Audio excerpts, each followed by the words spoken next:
Tertúlia. Meu boa tarde para todos e todas. Hoje é dia 31 de março de 2010, quarta-feira. O verbete é 1524. 5 páginas, 46 logias, 13 máximos. O tema: intensidade existencial. Especialidade: holomaturologia.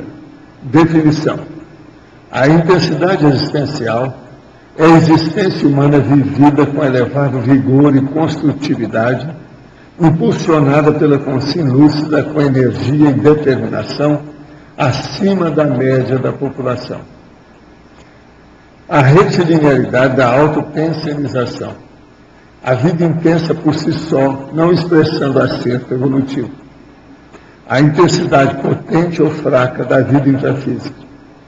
A intensidade dos hábitos sadios e das rotinas úteis, somente trazendo benefício. A intensidade da vida airada, com perda de todos os valores evolutivos. O fato de existirem legiões de vidas intrafísicas intensas, desperdiçadas ou perdidas. A vida mais intensa, sem dúvida, sendo prioritária para se alcançar o complexo, contudo, importando considerar a adjetivação da vida intensa. O ideal do ato de buscar intensificar a vida, quando a linha de montagem consciencial já está pronta para a produtividade construtiva.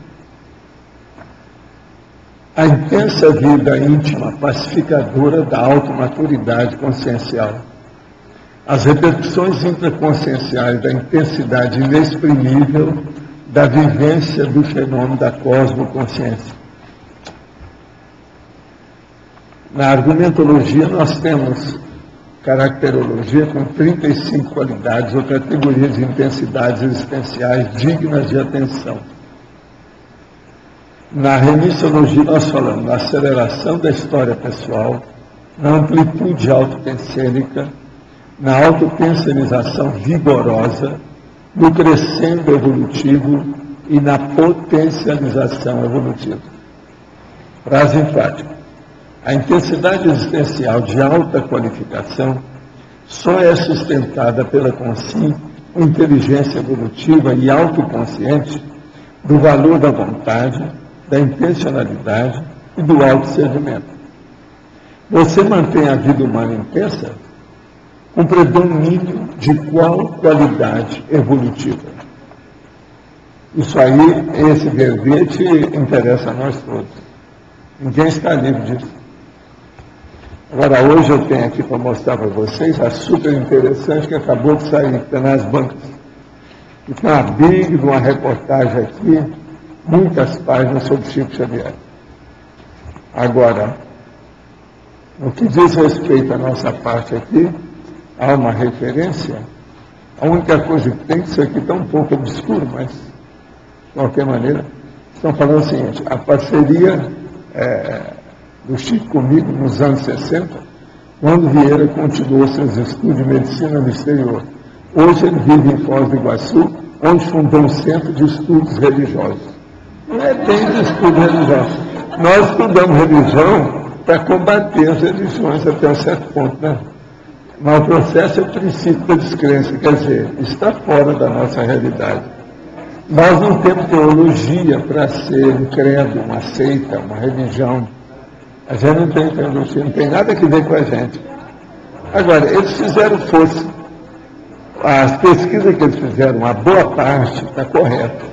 Agora, é bom porque eles falaram sobre o processo das mensagens, das pessoas que são instruídas pelos próprios parentes, antes de receber a mensagem. Estão falando, isso aí é bom. Vocês veem que, pelo menos, eles são sérios.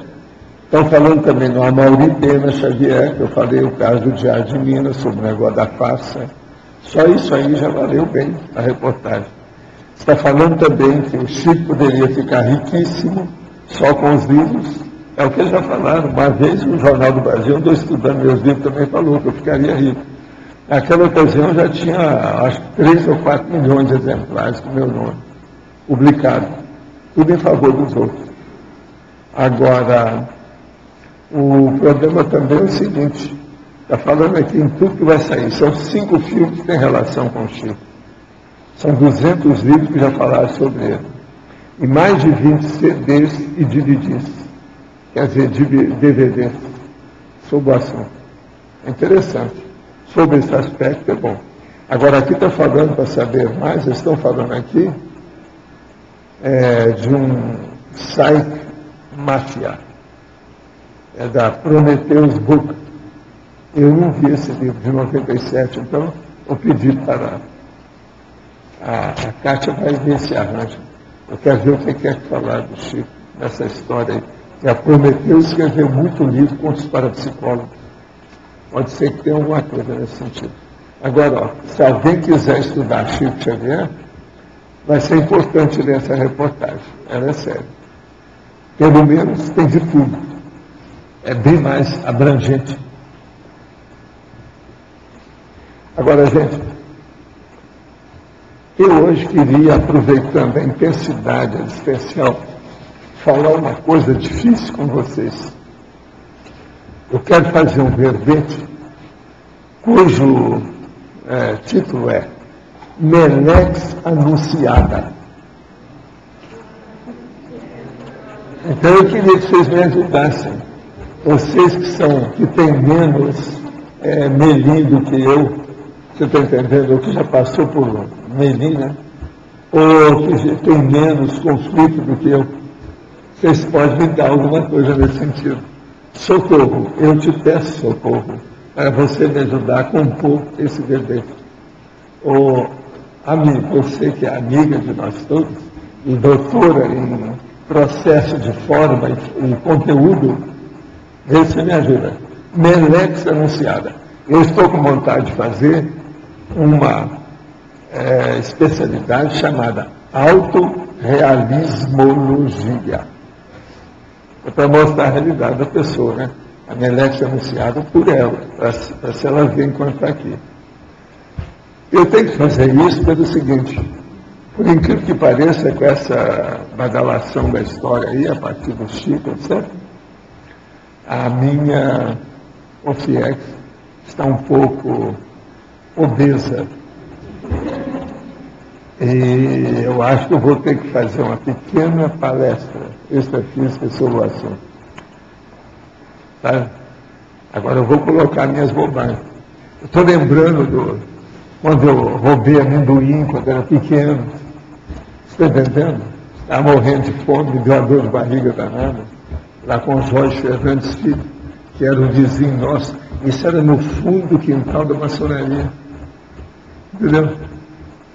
Tem umas coisas assim, né? Então eu quero lembrar dos meus erros e as coisas todas que eu tentei calibrar, os problemas todos. Agora, a gente nunca sabe, porque às vezes a gente não tem uma noção grande dos trabalhos e das inconveniências. Mas agora eu quero expor só da uma do irmão lá do Voltaire, sabe? O irmão Jacó. Era o Frederico Figueiredo. A hora que ele falou estatística, eu vou dar uma dessa como se fosse a estatística agora, para mostrar para a turma, olha, vocês têm que abrir o jogo e ser mais realista, abrir o problema todo, o que é que tem, o que esconder, o que não adianta esconder. Enfim, não existe segredo. Quem gosta de segredo são os judeus, né? Mas é uma bobagem, eles não entendem isso. É a maior besteira que tem. Eles defendem mais os judeus do que no processo de negócio. Capitalismo selvagem. Mas não é o ideal.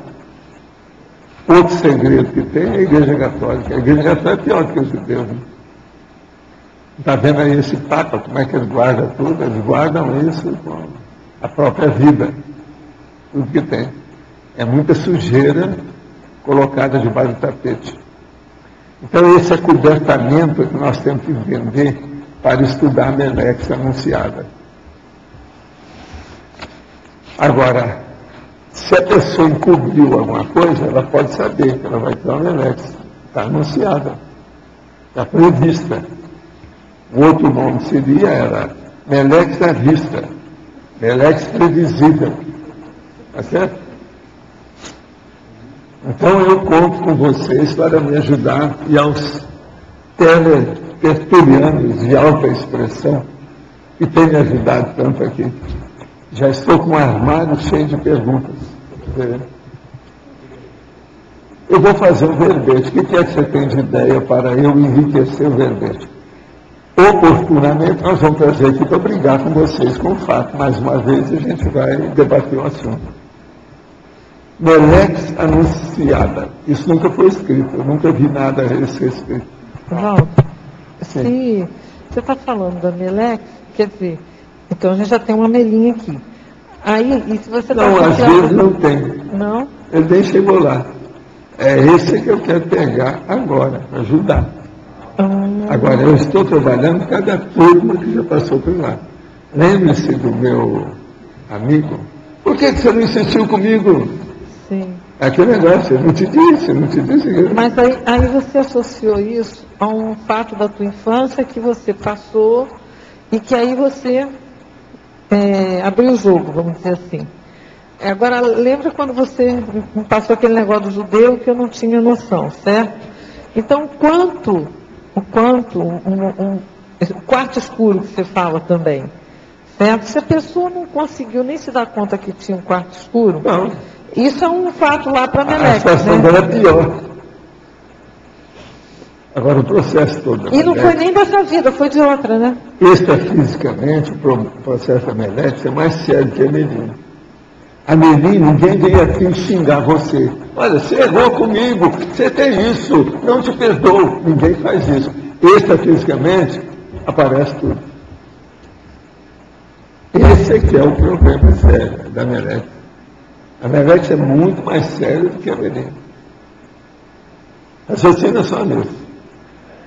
Que venha um cobrar da gente extrafisicamente e que ele tenha razão. Isso é que é o difícil. É isso que eu chamo a atenção. Por exemplo, cobrar, que venha, todo mundo vai ter cobrança extrafísica. O problema é o seguinte, são cobranças inócuas, injustas, não tem razão de ser, são anticosmoéticas. Entende? É igual a pessoa que fala, né? Que é a minha vaidade que faz eu usar chapéu. Quer dizer, até não, coitada, por insuficiência de informação. Então, Primeira coisa é perdoar todo mundo. Uma das coisas piores que tem nisso é que há um auto-imperdoamento da pessoa perante ela mesma. Isso é que é o ruim. Ela não pode se perdoar. Senão ela tem que procurar isso e procurar clarear a situação, dá um jeito. Ok, é?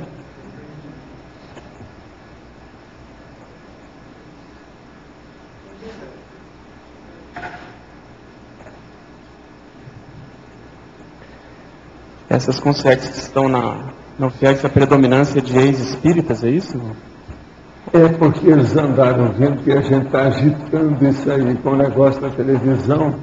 Parece que aquele filme passou 4, 5 vezes, não foi isso? Teve outras oportunidades. Eu falo lá, parece que passou 4 vezes. Isso aí agitou, trouxe gente aqui. Foi 4? Pois é, uma delas está mostrando onde é que nós estamos. Deram o endereço. Deu a rua, Mostrou a rua, né? Pois é. São, parece 4 vezes que apareceu o filme. O outro filme vai acabar hoje, o último que eles vão passar. É o último episódio. Ontem eu vi, na hora lá do Globo News. Então há uma predominância mesmo de espíritos. Mas agora, o meu problema não tem nada a ver com isso, não. O meu problema aqui é o geral da história e devido ao processo da intensidade existencial. Muita gente está fazendo a vida muito intensa e sem tensão, fazendo muita coisa. Outra coisa, esse processo da Melex anunciada, isso pode pegar até as consciências lúcidas que estão aqui, somos nós. Por quê? Às vezes tem um período que a gente está, encobrido, acobertando. Um período de alguma coisa que houve. Eu já, na minha vida, eu sempre procurei lembrar isso. Isso que eu estou lembrando. Quando chegou lá o Jorge Fernandes Filho, que era o meu vizinho, e ele tinha a casa aqui, a maçonaria atrás, a nossa casa aqui. E lá tinha entrada pelos muros. Eu passei do outro lado e comecei a comer o amendoim que eles tinham plantado. Aí chega o Jorge e fala assim, ó, não é bom você comer isso. Isso aí vai te dar uma dor de barriga danada. Ele foi boca de sapo. A minha mãe me deu uma dor de barriga daí a pouco, porque o amendoim estava verde. É o cru verde. Você está entendendo como é que é? É realmente, para criança, a gente que tinha muito velho naquele negócio. Então, eu agora fiquei com a vergonha danada, a hora que ele me pegou lá com o negócio que a maçonaria que tinha plantado, e ele que estava cuidando, porque estava tudo junto. Agora, eu vi aqueles amendoim, eles já eram perdidos. A criança morrendo de fome, querendo comer tudo, entendendo? E a gente estava acostumada a pular cerca, pular muro, a entrar nos lugares devolutos, aqueles abertos para chupar laranja, apanhar manga. Monte Carmelo tinha isso por lá. Agora, o melhor da história também é que num dos lugares também que eu fui, eu estava procurando prego e toquinho na carpintaria. Aí o escafedinho chegou lá e falou assim, olha aqui, vem cá que eu vou te dar umas coisas melhores que isso. Ele era o dono de lá. Mas, Ovaldo, o que você sugere que a gente faça? Então, que a gente force a se lembrar mais ainda? Não, o que eu quero mostrar é o seguinte, a gente tem que lembrar de tudo que a gente fez certo e errado. Sim. Agora, nesse caso aqui, é o errado. Mesmo que a gente não tivesse noção, um processo ingênuo, de inexperiência, de imaturidade. Agora, o que eu vejo é o seguinte, a Melex anunciada é porque pode ser que, por exemplo, uma pessoa aqui, entre nós, cometeu determinada falcatrua e esqueceu daquilo. Aquilo pode ter atingido alguém. Alguém viu a situação e ficou com aquilo marcado. Essa pessoa dessomou. Você dessoma, ela vem te cobrar. Tá, isso eu entendi, mas aí você está falando que esse período agora aqui... Pois é, o período agora tipo é a hora da gente ver isso e ver para não deixar Melex nenhuma anunciada. A gente tem noção disso. Se você tiver já autoconsciência e começar a fazer alguma coisa para retificar o caminho, não vai ter Melex. Então é ir lembrando agora e já vendo o que eu quero fazer a terapeuticologia. Através de uma profilaxia. Esse é o caminho, a autoprofilaxiologia. Entende? Isso que eu quero. Agora, a minha Melex anunciada precisa de expor todos os aspectos dessa problemática. Como é que é? Você vê que tem só a razão de você escrever isso, não tem? Não tem lógica? Pois é. É bem apropriado o processo. Agora, por exemplo, vida intensa. Essa vida moderna nossa, tudo é intenso. Como é que é? O nosso amigo de Londrina está aí. É isso? Você é de Franca ou de Londrina? Como é que é isso? Você era de Franca.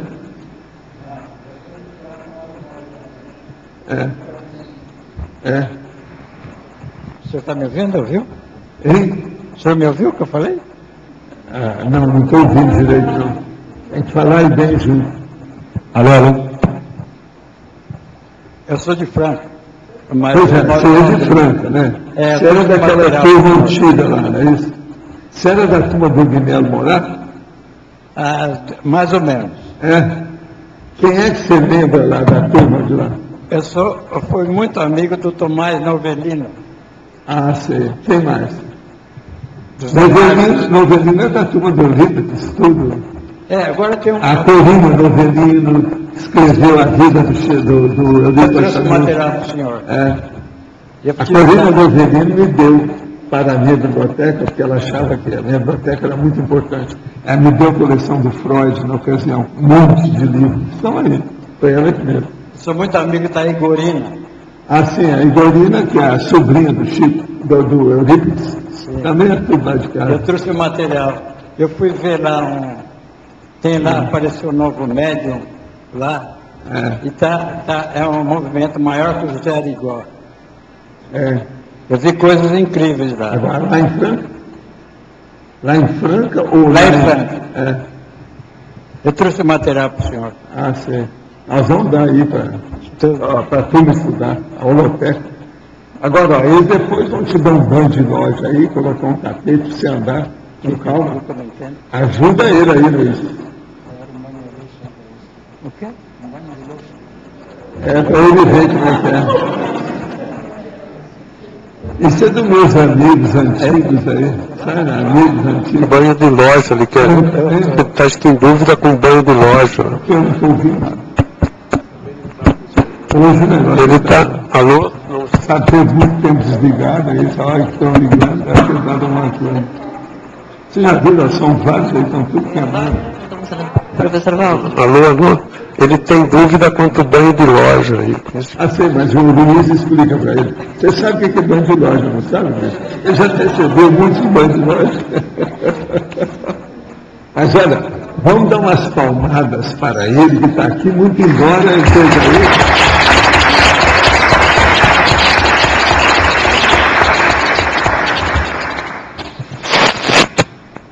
Isso é uma outra personalidade da nossa vida, sabe? Com todas as coisas nossas aí. E agora tem Londrina, sai dessa. Saiu de Franca e foi para Londrina. Quer dizer, chegou perto da gente, é um vizinho da gente. Querendo ou não. Mas eu conheço. Eu sou bicho do Paraná.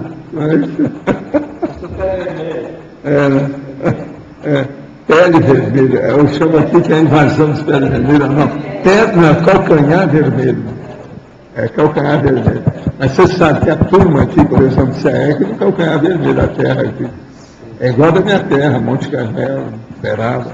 Mas doutor Valdo, eu conheço o senhor desde o tempo do Chico, acompanho o senhor desde esse tempo. Naquela época, né? Pois é, a época do Guilherme Morato, eu lembro muito disso. E tinha muita gente de Ribeirão que ia também a Franca. Aquelas famílias todas de Ribeirão. É gente boa. A gente muito dedicada aos outros. Muita assistência que se fazia. Agora a gente aqui pergunta. O professor sabe se o EM, enquanto consim, apresentava mecanismos de percepção e para-percepção diferentes dos nossos, até mesmo totalmente novos? Poderia desenvolver? Sim. Ele tinha alguma coisa. Uma das coisas mais sérias que tinha é o processo ocular. O problema da visão dele tinha alguns implementos que nós não temos na nossa visão. Ele era capaz de fixar pela visão e ver o processo à distância. Quer dizer, havia um casamento de percepção com para-percepção visual. A gente não sabe como é que é isso. Outras coisas dele é que ele tinha os pulmões muito grandes. Aquilo ali, eu nunca pude esclarecer muito por quê, mas devia de ter alguma influência no processo de respiração com problema sanguíneo, que ajudava o problema da cabeça dele e do sistema nervoso. Mas eu não sei o que se trata. Isso tudo aí são coisas que estão para estudar. Eu penso que quando tiver aí uma comunicação entre planetas interplanetários, muitas coisas disso vêm à fura. E muita coisa vai ser esclarecida com mais critério. Se um dia acontecer isso, pode ser que a ciência convencional morra de um dia para o outro. Porque ela já está na UTI, mas aí ela vai morrer mesmo. Já tem alguns dias que comecei a pesquisar sobre esperticidade. Já li algumas sessões do livro 700 experimentos sobre o desperto, procurando pistas, e achei bastante coisa sobre autodefesa energética. Iniciei então o processo de ver como melhorar ainda mais a minha experiência, repetindo, fazendo força. E seria bom você ler agora um vídeo chamado Manual da TENEPS. Vale a pena. Se a religião e suas diversas matrizes de cultura e manifestação individual não tem reconhecimento no campo conscienciológico, o que faz a conscienciologia tentando validar o ser independente do cérebro? Nós queremos mostrar que não precisa de nenhuma mistificação de sacralizar e santificar coisas e pessoas e consciências através de misticismo boboca. Nós podemos estudar a consciência extrativa do jeito que nós estudamos a consciência física. Podemos estudar um para-objeto do jeito que nós estudamos um objeto físico, esse livro. Podemos estudar um para-fato do jeito que nós estudamos um fato. Podemos estudar um para-fenômeno do jeito que nós estudamos um fenômeno. É isso que nós queremos mostrar. E acabar com esse ranço, essa excrescência pestilencial de supercomocionalismo aplicado aos processos parapsíquicos. Isso aí é de vomitar o tempo todo. E isso tudo é a religião. Agora, tudo tem sua razão. A religião tinha que haver. Um homem desse que apareceu conversou. Ele tem que falar em alguma coisa superior a ele para ele aguentar a vida. Ainda mais a vida humana que é difícil. A gente entende isso. Mas o processo é o seguinte. A gente não entende, são os bobocas que persistem com isso, sendo que já tem alguma lucidez. Por quê? Por que não pegar o prioritário? É o que aquela senhora falou sobre o processo da TACOM e da TARES. Por que esse povo não vê que a TARES é superior à TACOM? Por que deixar para amanhã aquilo que você pode fazer agora, nesse instante? Por que deixar para a próxima vida aquilo que você pode fazer nessa? Essa é que é a nossa situação. Aqui, nós não somos contra a pessoa que é religiosa, nada disso não. Cada um segue aquilo que quiser. Nós somos contra o posicionamento religioso. Nós somos o princípio da descrença. O princípio da descrença analisa o seguinte: você tem que fazer a sua experiência pessoal para você ter um posicionamento. Você admitir alguma coisa. Você ter convicção de alguma coisa. Você tem que viver aquilo. Falando dentro da religião, tem que ser o São Tomé, apalpar, ver as coisas como é que são. Esse aqui é o caminho. Isso é o princípio da descrença. Com isso, então, você joga toda a religião, todo dogma religioso, toda a teologia, toda a teodiceia, tudo quanto é a geografia, o estudo dos santos do buraco. Foi por isso que eu não fiquei com o Chico. Chico estava dentro de uma seita cristã, religiosa, e ele ligado a um processo de santificação, que a gente mesmo ajudou a fixar, ajudar, a ampliar para ele. E aquilo era o nível dele. Mas eu mesmo falei, eu pessoalmente não estou nessa. Me inclua fora dessa. De religião, disso, daquilo. Faz 44 anos que eu deixei o espiritismo. Na tertúlia de ontem foi comentado sobre o transtorno bipolar.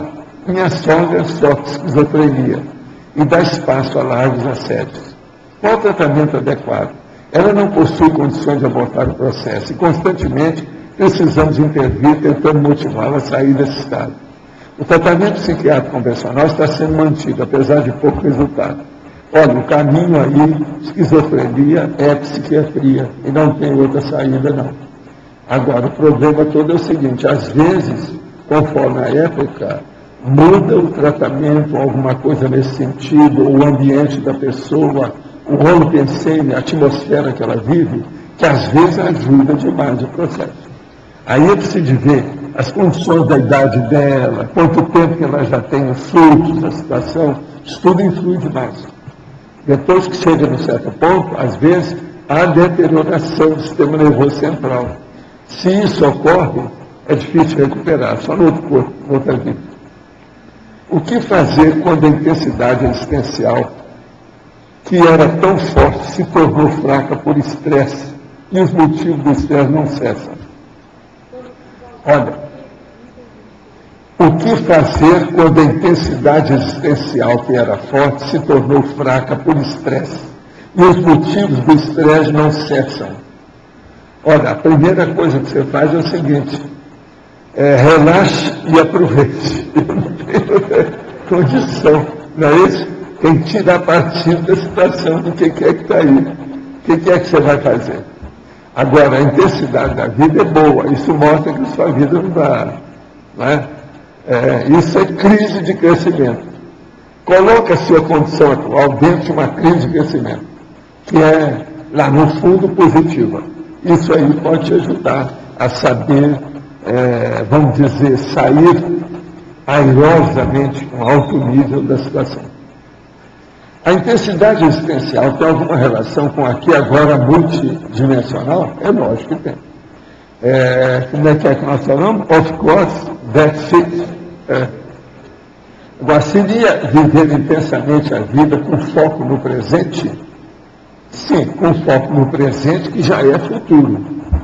Isso é que a gente tem que pensar. Se a pessoa pensar só no presente, sem pensar que o presente não é futuro, ela também vai errar. É viver o presente e futuro. Nós já estamos nele.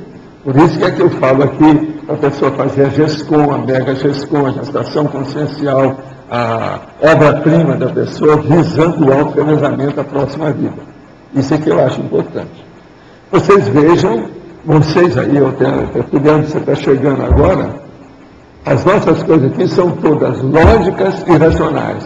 Se não tiver racionalidade lógica, mete o pau, manda crítica, nós estamos aqui para isso. Vem quente que nós estamos fervendo aí para o debate. Vamos nessa.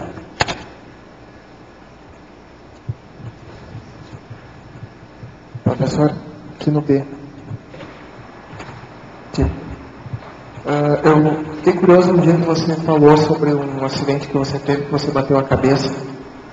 Eu gostaria de saber como é que foi o processo extrafísico disso. Houve alguma proteção, alguma paracirurgia e também sobre o seu ataque cardíaco? Não, eu tive isso tudo, mas veja, o caso que eu tive mais sério, o maior acidente que eu tive na minha vida, foi um acidente de carro. Esse acidente de carro foi um caminhão que passou em cima do carro nosso. O carro, ele estava junto ao motorista, sem cinto de segurança. O motorista nosso não teve culpa.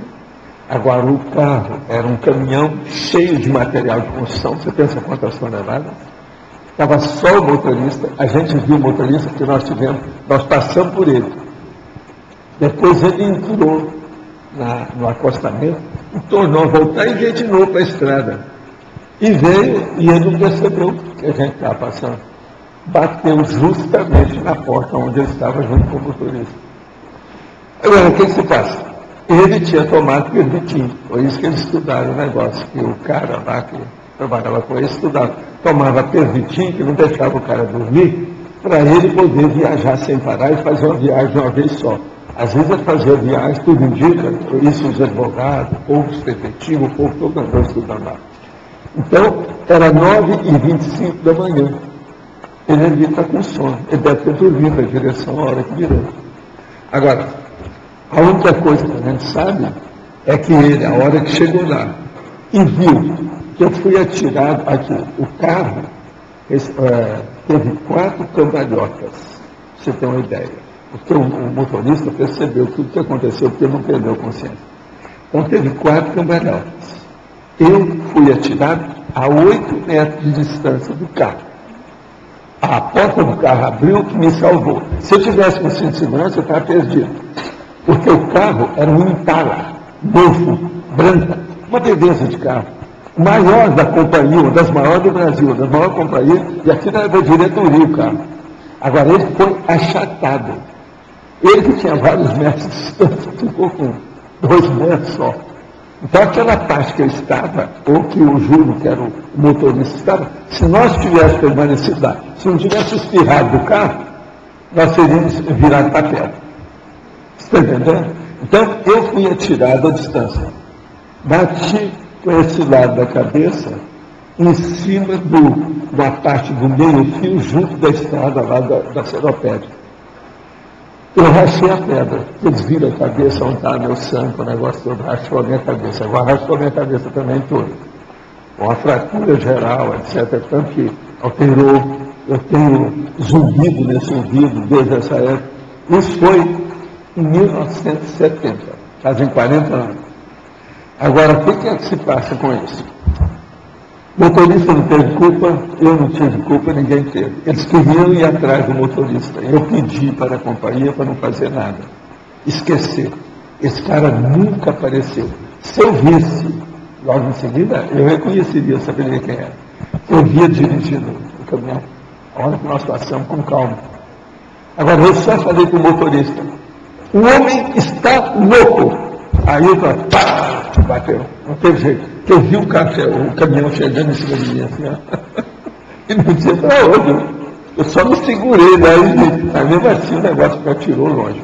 Esse meu braço foi para trás. A hora que bateu lá com o negócio assim, essa articulação desmunhecou toda. Eu tive, só para você ter uma ideia, voltei para o corpo ainda, tive lucidez, passei toda a minha documentação da Bolsa de Valores para o outro procurador que estava lá e entrei em coma. Fiquei uma semana de coma, pra você ter uma ideia. Agora, quando eu voltei do coma, eu falei para os médicos, olha, eu quero ir embora para o meu apartamento, eu não quero tomar remédio nenhum, eu vou me recuperar. Não tem nada, porque eu já sabia tudo o que podia acontecer comigo.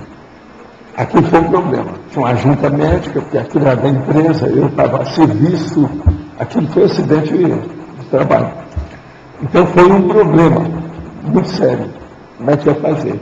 Aí eles ouviram meu irmão falou, não, você está falando que aí deixa, está tudo certo, está no normal dele. Eu já tinha tratado gente com esses problemas sem precisar de remédio nenhum, fazendo o corpo reagir, a pessoa, fazer energia, aquele negócio todo, fazer energia. Então eu fui para casa, melhorei com a história. Agora, quando eu fui para lá, eles contaram, eu estava com 56 escoriações. Capite? O que é isso? Quer dizer, depois de uma semana de coma, eu estava com 56 escoriações. Agora me dá uma delas. Uma delas não viram. Esse meu dedo estava quebrado, eles não viram.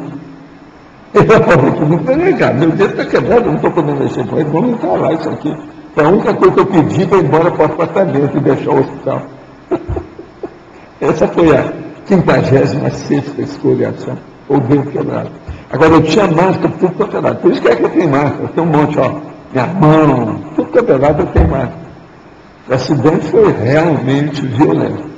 Uma outra coisa, eles acharam, quando viram lá o estado de coma que eu estava, que eu não ia recuperar. O repórter esse deu a notícia que eu ia ser enterrado no outro dia. Isso foi no Rio. Então, o povo saiu de Porto Alegre para ir no meu enterro, gente, família que gostava de mim. Tal. Chegou lá, estava no hospital, visitaram o hospital e tal. A turma depois me falou, uma semana depois, veio me contar da história. Como é que foi? Agora, veja, esse foi o pior acidente. Agora, eu recuperei isso tudo. Agora, meus negócios todos, a maioria diz respeito à cabeça. Eu nasci, fui tirado a foto, na verdade foi a turquesa. A minha cabeça rachou toda, etc. Tal, mudou a minha linha média. Eu chorei 11 meses como criança. Tem as marcas na minha cabeça aqui do parto. Depois teve esse acidente. Agora, recentemente, eu tive câncer. É um negócio que nem minha família não tem. Eu peguei câncer devido às lâmpadas de ultravioleta. E tem por aí. Agora, veja, na cabeça. Aqui, ó. Bem no corona chakra. Meus negócios todos são na cabeça, porque eu mexo com a cabeça. Uma outra coisa, quando eu era garoto, quiseram que eu fosse artista de tudo quanto é jeito, porque minha família era só de artista. Eu falei que não ia mexer com aquilo. Eu queria mexer com a cabeça. Então eles achavam que o meu negócio de cabeça era o devido processo do parto. Então foi assim. Mas o negócio hoje que eu estudo a consciência é um processo de cabeça. Então, o tampo da cabeça, o que fica atrás da testa, é o que me interessa, é a parte mais séria que nós temos da personalidade. Então, a neurociência hoje, que eles estão estudando mais, eu acho o máximo. Muito bom isso que eles estão fazendo. Isso é muito positivo. Você entendeu, então? O problema de cabeça é muito sério. Todos nós temos que estudar isso muito ainda para entender. Quanto mais a gente estudar, melhor. O cérebro é o maior instrumento ou objeto físico que existe. Não tem outro. Maior é o cérebro. Na parafotologia, segunda linha, a intensificação da potencialização parapesquisística pelo taquipsiquismo. Eu queria entender melhor isso, porque normalmente eu penso que é pelo parapsiquismo. Você colocou taquipsiquismo. A intensificação da potencialização parapesquisística pelo taquipsiquismo. O processo é o seguinte: se a pessoa tem o taquipsiquismo, ela tem mais percussiência parapsíquica. Por quê? Olha só, vê se tem lógica, vê se você me entende, Rosa. A coisa mais séria da consciência é a instantaneidade da manifestação. Então, não é só o taxipsiquismo, mas é a manifestação, o trabalho que a consciência faz, que tudo é relampagueante. Vamos entender. Quando o processo é desse jeito, se a consciência, a pessoa humana, ela é táxica, ela raciocina rápido, ela vai poder acompanhar mais o parafenômeno. Acabite? É isso aí que eu estou tentando expor aqui com calma. A intensificação da potencialização parapesquisística pelo taxipsiquismo. Então, por exemplo, vocês vão estudar parapsiquismo. Quanto mais rápido você consegue pensar, melhor para você fazer a investigação dos fenômenos. É isso que eu quero dizer. Está claro? Valdo, aqui, quando você estava falando da Melex, você falou em profilaxia.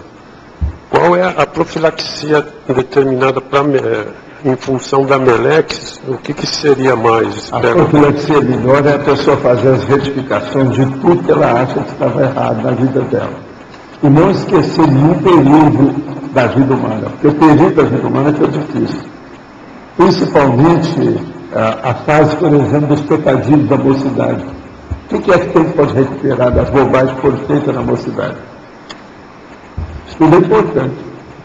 Mas se a gente está em débito nesta vida, cometer alguma besteira em débito com uma pessoa. A gente tem que viver primeiro essa vida, depois você tem que pensar. Então, eu estou falando dessa vida.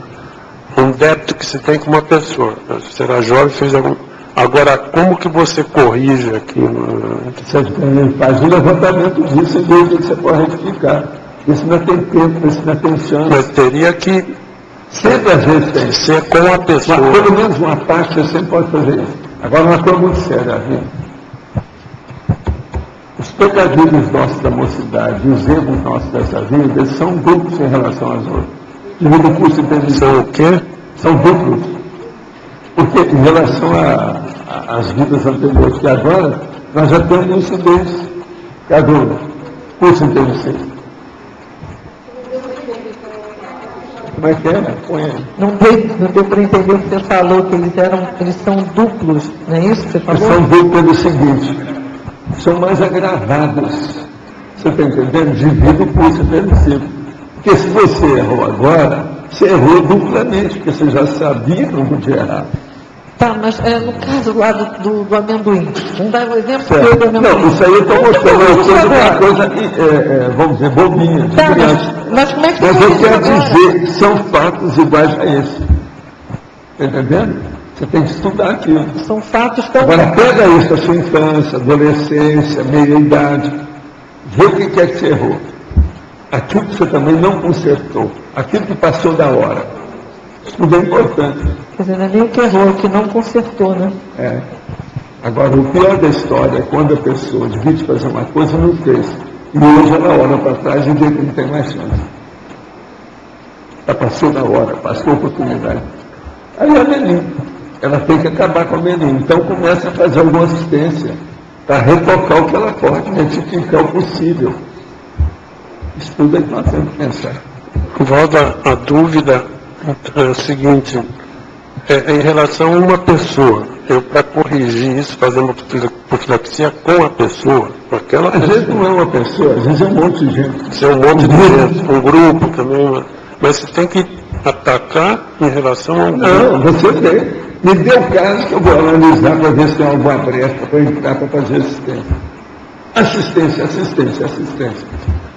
Com essa ideia a pessoa acaba melhorando. Mas a própria ideia... Você não pode melhorar o cara porque já morreu. Vamos ajudar a filha, o filho, alguém nesse sentido. Aquilo que ele gostava de fazer, vamos fazer em nome dele. No Espiritismo, no processo de assistência, a gente inspirou muita gente a fazer extinção a partir disso. Faz em memória dele, in memoriam. Isso é muito importante, o in memoriam. A pessoa limpa a ficha. No in memoriam, sabe? Em favor da memória de alguém. Isso é muito importante. Olha o que a pessoa gostar de fazer e faz em nome dela, como se ela estivesse aí. Isso mostra que você está tentando recuperar o tempo perdido, a oportunidade que passou. Há muita recuperação quando a pessoa quer. Se ela começa a pesquisar, ela sempre acha a saída para isso. É importante. É? Professor, se a gente disse umas verdades para uma pessoa e talvez tenha magoado ela, como saber se foi errado ou se foi certo? Chega para ela e pergunta. Abre o jogo. Meu negócio é glasnost, é transparência, é autorrealismologia. Você ser realista com você, mostrar a sua realidade. Outra coisa, a hora que chega nisso, isso te dá uma paz íntima imensa. Tem coisa que A única coisa que dá paz para a pessoa é ela ser autêntica, ela ser sincera. Mas tem coisa que é difícil de saber se você fez certo ou se fez errado.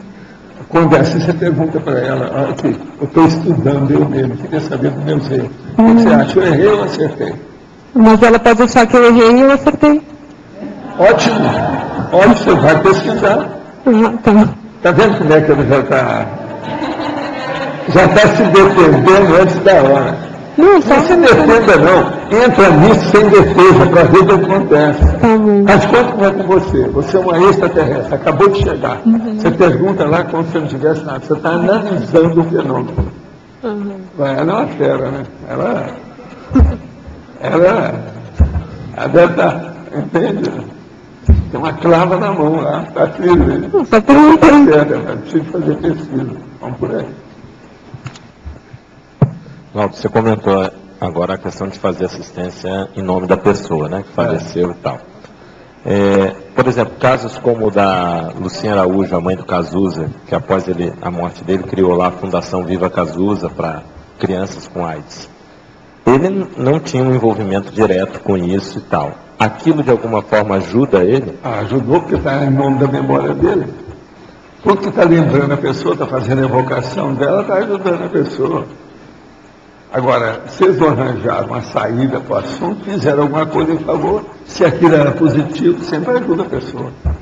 É muito positivo. Mas mesmo que ela em si nunca se envolveu para fazer aquele tipo de assistência. Foi feito em memória. Esse em memória é muito sério. Presta atenção mesmo. A mesma coisa o Instituto Ayrton Senna também, que é a irmã do Ayrton Senna que cuida e tal. Também faz a assistência. Tudo isso ajuda. Agora, o ideal seria eles esclarecerem qual é o nó gordo do erro da pessoa. Isso ajudaria mais a ele. A hora, por exemplo, que eu falo as bobagens do Chico, eu estou ajudando a consciência Chico Xavier hoje. Você entendeu? Entendi. Mas eu estou mostrando o que é. E ele sabe disso. E é assim que a gente ajuda ele. Ao mesmo tempo que eu mostro todos os grandes trafores dele, eu também mostro os trafores. Você está entendendo? Isso ajuda. É isso que ele tem enfrentado atualmente. Esses últimos 6 ou 8 anos. Professor Paulo? Sim. Aqui no ar. Quando não se tem acesso a alguma pessoa que se tenha cometido algum ato contra essa pessoa, o fato de esterilizar as melhores energias, desejando que aconteça melhor para essas pessoas, isso alivia de alguma forma a situação? Ajuda, mas não resolve. O que resolve mesmo é abrir o jogo. Cartas na mesa, pratos limpos. Mas quando não se tem condições, não se vai encontrar mais essa pessoa. Deixa para lá, você já fez o que você pôde, pensa positivo e deixa para lá. Então tá. Aí o tempo toma conta. Como diria o Collor, o tempo é o senhor da razão. Sabe, isso não é do Collor não, mas ele que falava corpo marcado. Isso é da antiguidade, dos gregos. Em psicologia, os graus de intensidade existencial ao longo do ciclo etário intrafísico. O professor pode explicar? Graus de intensidade existencial ao longo do ciclo etário intrafísico. Por exemplo, a intensidade da rapaziada da vida é uma besteirada. Hoje, então, está tudo na base até de droga. A intensidade da meia-idade já começa a pessoa a raciocinar bem. Agora, a intensidade a partir da terceira idade já é mais certo que a pessoa já está começando a voltar. Ela já está começando a pensar no retorno. Aí ela começa a pensar, entre nós aqui, a pessoa já começa a pensar na paraprocedência, quem é que ela deixou, como é que vai? Ela vai voltar a parapenax. Está entendendo? que é a procedência estatística, é a parapenato dela, né? Querendo ou não. Então, o processo todo aí é esse, o grau de intensidade existencial. Qual é a sua idade? Pela sua idade você vê isso. Infância, adolescência, a mocidade propriamente dita, meia-idade, terceira idade, quarta idade. Pensa bem nisso. Olha lá aquele índice das faixas etárias. Por ali a pessoa tem uma ideia melhor. Assisti o especial do Chico Xavier. Na entrevista feita com uma senhora, comentou-se que Emmanuel disse a Chico Xavier que a sua vida tinha sido desapropriada pelos amparadores, o que deu a entender que ele, Chico Xavier, não tinha muito a opinar, a não ser aceitar o fato e seguir as orientações dadas pelo ex-físico. No verbete teleguiado autocrítico, o professor coloca a questão da autocrítica e da tarefa de esclarecimento Policármico, na condição de mini-peça do macro-mecanismo assistencial, interconsciencial, multidimensional, ou seja, o oposto daquilo que o Chico fazia, TACOM. Poderia comentar sobre esse assunto e se poderia ocorrer, no caso do Chico, extrapolações eventuais para o nível de um teleguiado autocrítico ou tal observação a forçação de barra improvável. Totalmente forçado, não dá. Ele está querendo que a pessoa da TACOM entre no teleguiamento. Aí me olha, isso tudo é muita fantasia que tem em torno dele. Chico era, quando eu já o conheci, já era um mito. Eu ajudei a aumentar até esse mito com o processo todo do trabalho para Uberaba, ir para o exterior, aumentar os livros que nós publicamos, tudo isso que aconteceu. Agora veja, um mito é um mito. Está cheio de lenda, cheio de saga. Qual é a sua lenda pessoal? Paulo Pedro, não é isso? Então, veja, tem até uma lenda aí que fizeram um filme sobre a lenda, né? Eu sou a lenda, não sei o quê. Tudo baseado nessas bobagens. Então, veja, não raciocina por aí. Quem está com a TACOM está mais longe do teleguiado autocrítico do que quem está com a TARES. Olha bem como é que é a escala evolutiva das consciências. O negócio todo é ver por aí. Agora, isso de extrapolações eventuais, as extrapolações melhores é da pessoa que está com a TARES, não aquela que está com a TACOM. É lógico, é o óbvio. Entendeu? Por quê? Quem está com a TACOM não sai do processo da religião ou de um problema desse, todo de emocionalismo, sentimentaloide, lírico, romântico, etc. Tal, enfim, psicossomático, subcerebral, porão consciencial. A hora que a pessoa está nessa, ela não pode ter extrapolação muito grande.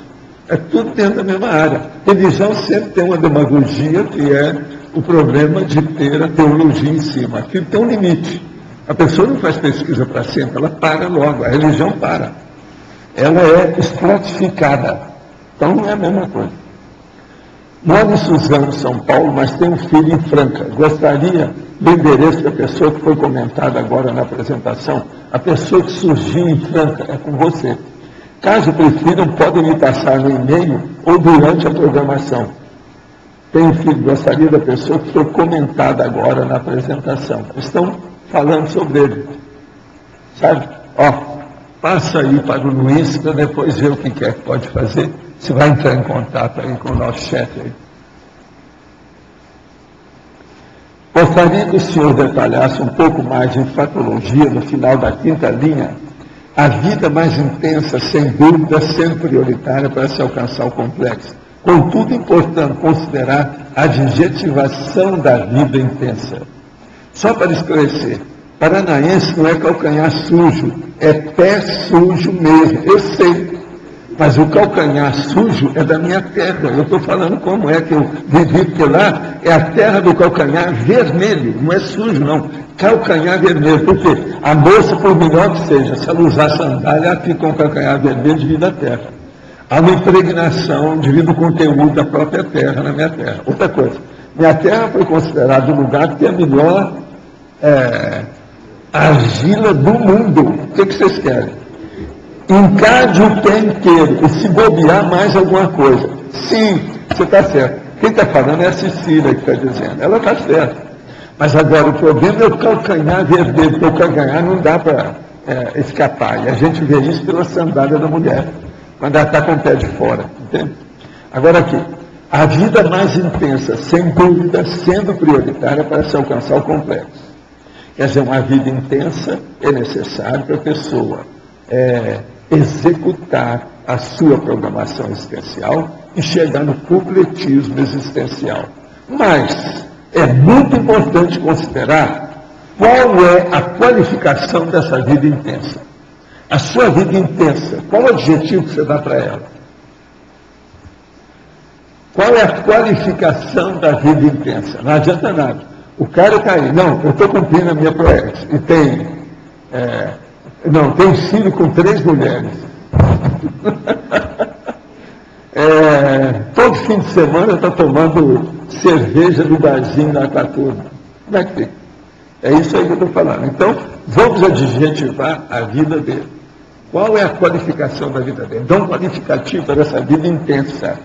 Então, é muito importante ver a qualidade da vida intensa que a pessoa está dizendo que está executando a programação existencial. Isso diz respeito à PEC. Em teologia, na segunda linha, o senhor pode aprofundar a autodecisão quanto à potencialização autoevolutiva da teoria da evolução interassistencial contínua. Esta autodecisão pode ampliar as interconexões do trabalho assistencial? Pode falar mais a respeito? Olha aqui. A autodecisão quanto à potencialização autoevolutiva, que é a teoria da evolução interassistencial. Quanto mais a pessoa ela se dedicar ao processo com lucidez, maiores serão as interconexões positivas que ela vai arranjar. Agora veja, é assim que a pessoa chega na mini peça do Max Mecanismo. Ela então vai participar da mini peça do Max Mecanismo dentro da TARES, dentro da cosmoética, dentro da prioridade evolutiva e do ciclo multiexistencial pessoal da atividade, que é o CMP. Nós já falamos aqui antes. Então, se a pessoa pensar nisso, tudo melhora. Então, a primeira coisa é o seguinte: a autodecisão deve ser bem ponderada, cosmoética, prioritária, enfim, refletida, comedida, explicitada pela própria pessoa. Aí é uma coisa diferente. O senhor mencionou agora o corono chakra. No período da minha adolescência, eu costumava ter um inchaço no corono chakra, que inclusive tornava o local avermelhado. Nenhum médico conseguiu dar algum diagnóstico preciso sobre isso. Com o tempo isso cessou. Uma vez ou outra, o mesmo inchaço acontece e a região fica muito sensível. A parte afetada segue a divisão do cabelo quanto ao meio, que pode ser isso. Isso aí tem que estudar, que é processo físico, não tem nada às vezes que ver com o corono chakra, não. Pode ser um problema sério de meninges, um problema do osso, da caixa craniana, tem uma série de condições. Outra coisa também, pode ser também dos músculos, que tem aqui, são sérios aqui em cima, tudo isso tem. Músculo, ossos, a caixa craniana, meninges, tudo isso aí tem que ver no caso. Isso aí, hoje, tem muitos aparelhos, é só levar para a aparelhagem aí do peito, que vai olhar tudo que é que tem nisso, como é que é. Eu tive uma dor de cabeça muito forte. Fui para o hospital. Fiquei internado tomando morfina e nada acusou nos meus exames. Estava nesse período sofrendo assédio moral no meu trabalho e também no hospital. E tenho sentido uma sombra negra sempre durante a noite no meu quarto. Acordo muito cansada, sem forças e vontade de nada. Apenas sinto vontade de morrer. O que posso fazer? Olha, você tem que ter um tratamento o mais depressa possível, ver essas coisas como é que são. Não deve deixar essas coisas ocorrer ou tomar conta de você. Vamos levantar o ânimo, fazer força. Se o doente não quer se tratar, está danado. Você não está pensando em suicídio. Pensa bem nisso.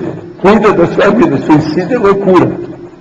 É a frustração, é a mega frustração da vida humana. Não dá certo, não. Apela aí para algum tratamento, alguma coisa. A primeira coisa é a seguinte: essa sua dor de cabeça tem que ser também explicitada. Por quê? Tem que saber se você tem hemicrânia ou cefaleia de muito tempo, ou se isso começou agora, o que é que tem. O processo do assédio moral do trabalho tem que ver como é que é isso. Outra coisa, essa sombra negra que você está falando que tem, Isso aí pode ser um assediador. Seria bom você começar a mexer com energia consciencial. Arranja alguém que possa ajudar você nesse sentido. Isso aqui é o melhor. Agora, ó, você tem um nome muito bonito. Parabéns pelo último nome seu. Parabéns. Vamos dar valor para isso. Pelo seu nome. Ela é sua xará. Tem um nome bem... Professor Paulo, aqui em cima. Professor, aqui na trinomiologia, o senhor poderia falar um pouco melhor aí sobre esse último trinômio? Atributologia? Trinomiologia. Trinomiologia. O segundo? O último. O trinômio. Extensão, intensidade e qualidade. Isso aqui é para a gente ver o que a pessoa está fazendo. Qual a extensão que você faz? Qual a intensidade que você dedica a esse fazimento, a essa execução, a esse procedimento? E qual a qualidade do resultado do seu esforço? A extensão, por exemplo, poderia ser extensão da da assistência que a pessoa está fazendo. No tempo e no espaço. Que tamanho que é o negócio, o volume e por quanto tempo. Isso aqui é extensão. Entendi. Agora, ó, às vezes a extensão é extrafísica. Ela é interdimensional. Olha bem isso também. Professor, eu não sei se está aqui na caracterologia, do item 4 aí, tem intensidade da reeducação. Isso aí. Caracterologia 4. Intensidade da auto-reeducação. Está faltando um E aí, não? Está. Assim. Vai lá, mas eu vou marcar aqui. Você que olha tudo, continua olhando. Você não tem me ajudado, não. Auto-reeducação. No binomiologia último, eu queria, no teu caso aqui, você tem uma vivência intensiva praticamente constante. Vivências intensivas, pausas reflexivas. Eu queria saber em relação a você, se acontece muito, ele sempre para pensar, não, eu fazer a reflexão. Mas hoje eu não preciso de tanta reflexão do jeito que eu tinha antigamente. Por quê? Eu reflito sem parar. Já tem... Mas eu acho, não sei, que isso aqui acontece muito com você, constantemente. Sim, mas olha, eu no meu escritório, eu tenho um lugar lá, que eu tenho um supedâneo, um lugar de você pôr os pés. Então eu coloco 2 travesseiros, 2 almofadas atrás, fico assim, estico as pernas. Entendeu? Hoje mesmo eu fiz isso antes de vir para cá. Agora, ali eu fico 5 minutos, 20 minutos, meia hora, depende do que é. Com isso, eu tenho um monte de ideias. Aquilo equivale à minha cadeira do papai que eu tenho no quarto. Então, eu tenho 2 lugares que eu faço isso. Agora, o melhor da história. Aqui no camarim, eles colocaram um local e já tem um lugar que eu posso fazer isso, quando eu quiser também aí dentro, calado. O dia que tiver com muita gente aí, eu entro aqui, me tranco tudo, fico lá dentro, não tem nada. Aí tem exaustor, tem ar-condicionado, tem tudo ali dentro. Agora, é um buraco, né? Eu estou no subterrâneo aqui, esse camarim é no subterrâneo. Agora, para a gente também é uma boa praticar isso bastante. Eu acho que todo mundo divide interesse.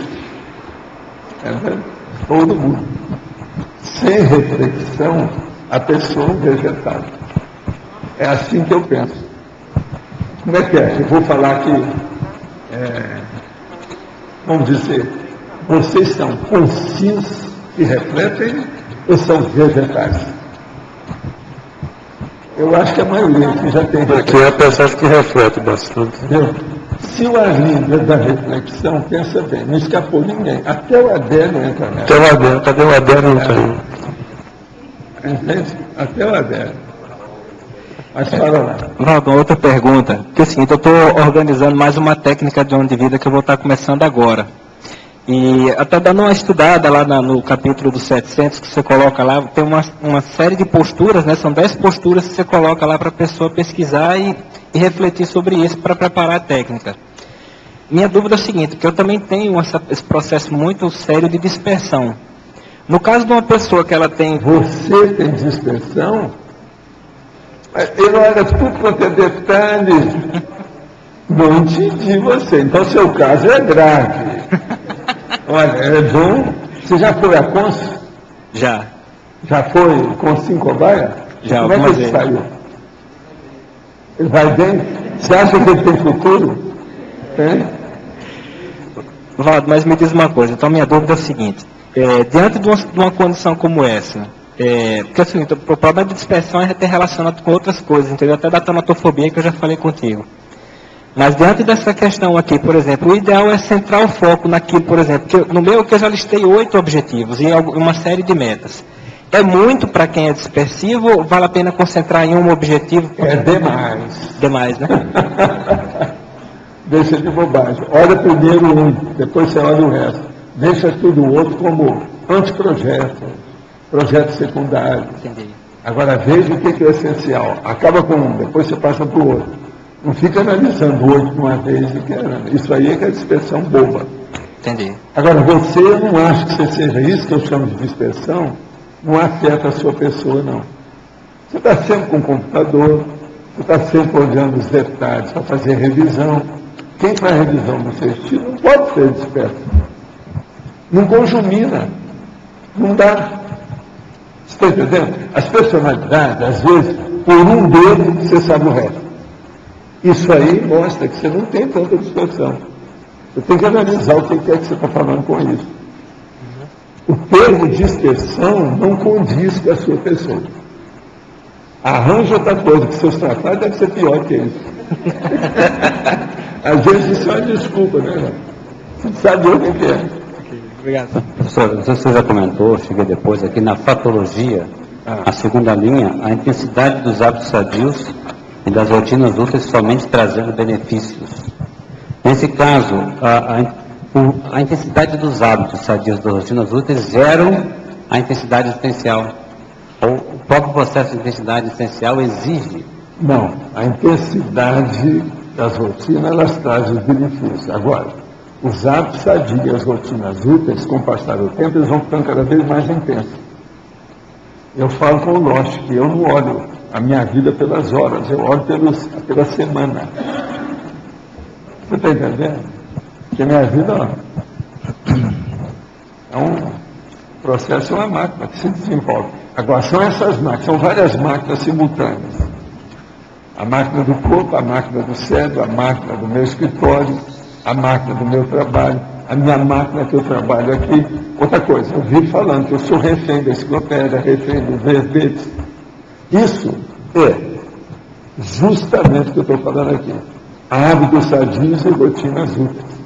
Sem os hábitos sadios e as rotinas úteis, o senhor provavelmente não teria essa mesma produtividade, né, ou essa mesma intensidade existencial que tem. Não, mas não é isso. Se eu não tivesse um pouquinho de vivacidade para chegar nisso, eu não faria nada. Quem não tem hábitos sadios e rotinas úteis é zero à esquerda.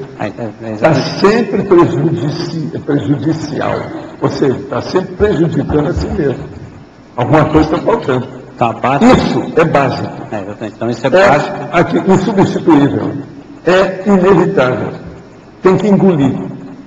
É inarredável. Isso está na sua frente. Você tem que ser assim.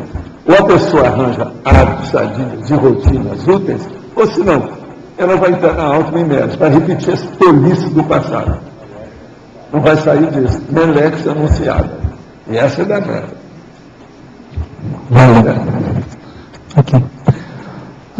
Página 21, cinefinologia. Na segunda linha. O cinetismo macrosoma para macrochip. Sim.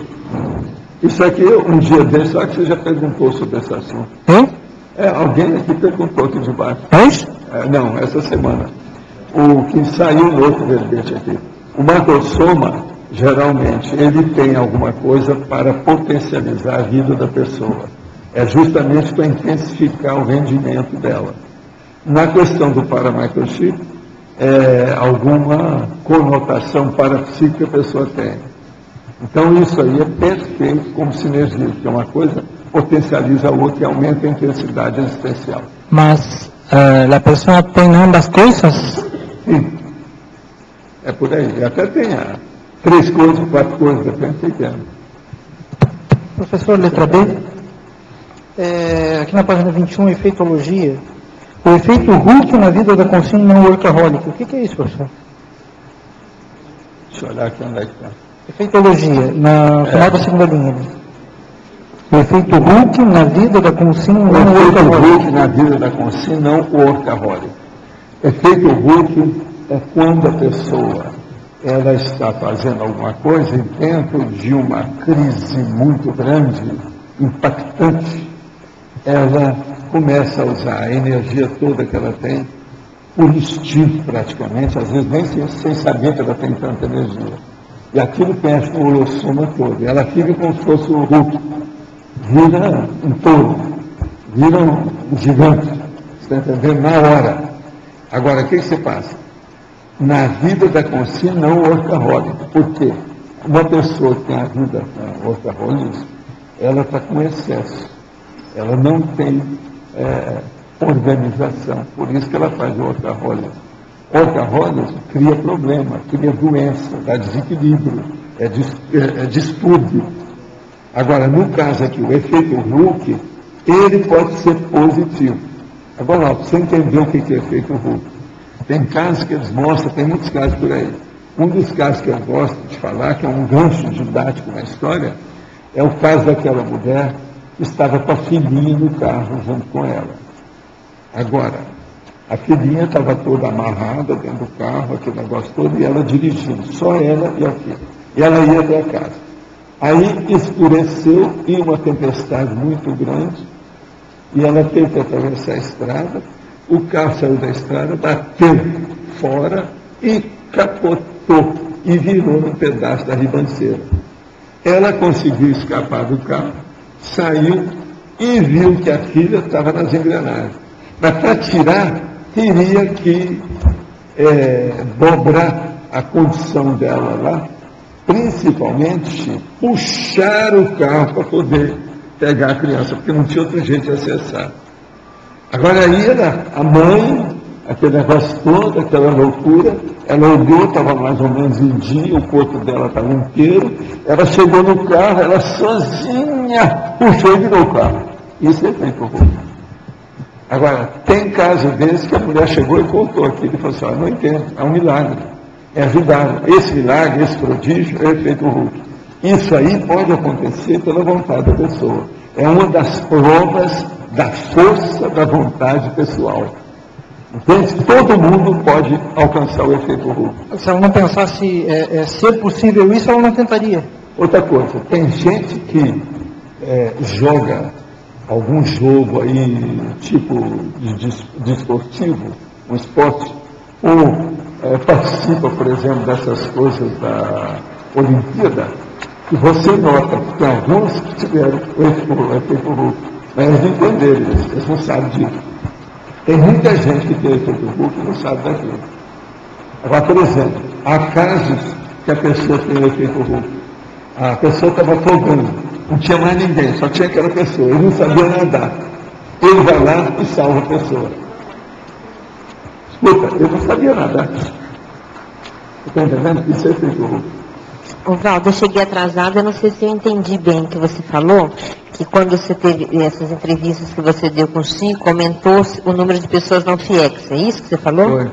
A minha pergunta é, o fato de você ter declarado assim em público que você foi o Zéfiro, contribuiu em alguma coisa nisso? Agora tem mais gente sabendo disso que antes não sabia, mas não é isso não. O que está acontecendo aí são pessoas do movimento espírita que conheciam o Chico e eu. Eles estão aparecendo aqui. Está entendendo? E a gente, nós estamos assistindo. Tem muita gente. Igual o nosso amigo aqui, ó. O nosso amigo é de Franca, ele está aqui comigo aqui, ó. Ele apareceu aí. Depois dessa história. E ele agora é de Londrina. Ele é paranaense até um certo ponto. Está vendo? É gente conhecida nossa. Então, especificamente, tem muitos que estão chegando aí. Agora aumentou. Essa semana o negócio aumentou. Por isso que eu perguntei. Aquele programa foi ao ar 4 vezes, né? Ao todo. Hein? 5? Foi 5 vezes, pois é. É 1 mais 4. Ah, foi. Então é isso. O processo todo disso aí chamou atenção. A Globo News é uma entrevista. Valdo, Valdoar. Hein? E está na internet também direto, e o povo está podendo acessar, não é isso? Estão tirando cópia lá. Já me deram uma cópia do processo? Já. E o padrão, então, dessas consciex, e o padrão dessas consciex que estão vindo é de Melex, é isso? Muitas delas. Mas não tem nada que ver com o processo da Melex, não. A Melex é por causa de outra coisa. Eu estou falando a Melex por causa da intensidade. É porque você falou os dois assuntos, falou uma coisa, mas não é por causa disso, não. Eu estou falando nesse caso do Chico, que agora isso é normal. Eu estou seguindo aquilo que o transventor falou, né? Que o mês de abril ia ser atípico para mim. Já começou antes, né? Já foi o fim de março, vai estar sendo assim. Agora, ô Mabel, ainda tem outra coisa. Tem o canal 66, que eles falaram que ia repetir uma opção de coisa. Eles vão fazer reprise. Eu não vi nada no canal 66, que é a TV Brasil, aquele negócio. TV Brasil? Você viu alguma coisa, Alexandre? Não, ontem a Marta Lopes me ligou e aí ela passou o telefone pro Fauzi Rodrigues, que é o repórter, né? Sim. Ele estava interessado em explorar um pouco mais para o programa da semana que vem, ou dessa semana, se não me engano, sobre aquela questão... Não. Ele quer explorar um pouco mais sobre aquela questão das cartas psicografadas. E aí ele me pediu o telefone do Afonso Leodoro, que era que você comentou. Aí eu passei o telefone do Afonso e do filho do Jofre, que eu também tinha contato. Sim. Aí vamos ver, né? Eles estão querendo pesquisar um pouco mais. Exatamente. Eles ficaram interessados nisso daí. E aí parece que eles vão fazer um programa que eles vão mencionar isso daí. Eu não sei quando que vai ser. Então vai ter esse outro aspecto de Brasília, né? Exatamente. Então, vai entrar lá. Eu não sei se a Globo sabe disso que o Alexandre escreveu.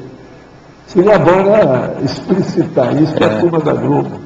Eu falei isso com o Fauzi, aí ele falou, olha, agora para essa data desse programa não vai ter como, mas aí eu fiquei de passar um material para ele para o dia 15 de abril, que vai ser o lançamento lá em Brasília.